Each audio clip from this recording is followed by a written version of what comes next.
জীবনটা এটা হচ্ছে লালসাময় একটা জীবন, লোভ, মরিচিকা, মায়াজাল। এই মায়াজালে আমরা আটকে আছি, ফলে মৃত্যুর কথা আমরা ভুলে গিয়েছি।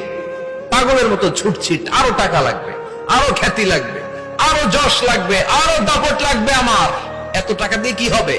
এত সম্পদ দিয়ে কি হবে? এত ব্যস্ততা দিয়ে কি হবে তোমার?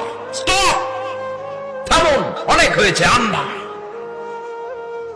থামুন, take a rest, take a breath and think about death. Think that you have to go back to your Lord. একটু বসেন না, একটু ভাবেন যে আমাকে চলে যেতে হবে, চলে যেতে হবে। এই কোলাহল, এই ব্যস্ততা, এগুলো থাকবে, থাকবো না আমি। সাইয়েদনা ওমর ফারুক বলেছেন, মুতু ক্বাবলা আন তামুতু, মরার আগে একবার মরো। হাসিবু ক্বাবলা আন তুহাসাবু আলাইকুম, তোমার হিসাব নেওয়ার আগে তুমি একবার নিজের হিসাবটা করো না। কাগজ বের করে একটু লিখো না, কি কি ভালো কাজ করছিলা, যেগুলো দিয়ে নাজাতের ওসিলা হতে পারে। 1 2 3, আর কি কি আকাম কুকাম করছো দেখো না, লিখে দেখো তোমার অবস্থাটা কি। মরার আগে একবার মরো। মরার আগে খাটের মধ্যে শুয়ে শটান করে চোখ বন্ধ করে একবার মরার ভান করে দেখেন কেমন লাগে।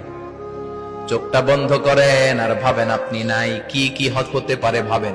আপনার ছেলে মেয়েরা কান্না জুড়ে দিবে, আপনার প্রাণের স্ত্রী বিলাপ শুরু করে দিবে, বন্ধু বান্ধবের চিৎকার আর মাতম, স্থানীয় এলাকার মসজিদে ঘোষণা, অমুক এলাকার নিবাসী অমুক ভাই, অমুকের ছেলে অমুক দুনিয়ায় নাই।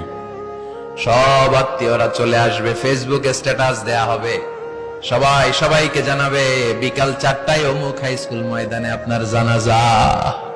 ছুটে আসবে, সবাই ছুটে আসবে আপনাকে শেষ বিদায় দিতে, গুড বাই জানানোর জন্য, আল ওয়াদা, বিদায় জানাতে আসবে সবাই। 4 তাকবীর দিয়ে আপনার জানাজা হবে, অশ্রুসিক্ত জানাজায় আপনার বিদায় হবে। কাঠের খাটিয়ার মধ্যে করে কাঁধে তুলে আপনার কবরে নেওয়া হবে। আগে থেকে খুঁড়ে রাখা কবরটার মধ্যে আপনারে বিছিয়ে দেয়া হবে। বাঁশের কচি দিয়ে তার উপরে মাটির চাপা দিয়ে সব চলে যাবে। ভাবেন না একবার চোখ বন্ধ করে, this is the circle of life, this is the nature of life. এটা সবার হবে, আমার হবে, আপনার হবে। এত মায়া, এত ভালোবাসা কই যাবে? কেউ থাকবে না, সবাই আপনার অন্ধকার কবরে রেখে দিয়ে চলে আসবে। উপরে বাঁশের কঞ্চি, তার উপরে মাটির চাপা, অন্ধকার আর অন্ধকার। এই অন্ধকার যেন শেষ হতে চায় না, শুধুই অন্ধকার, ঠিক কিনা? এজন্য আমাদের চলে যেতে হবে। দাদা গেল, চাচা গেল, মামা গেল, আমাদেরকেও যেতে হবে, জোরে কোন ঠিক কিনা? একদিন মাটির ভেতরে হবে ঘরে মন আমার।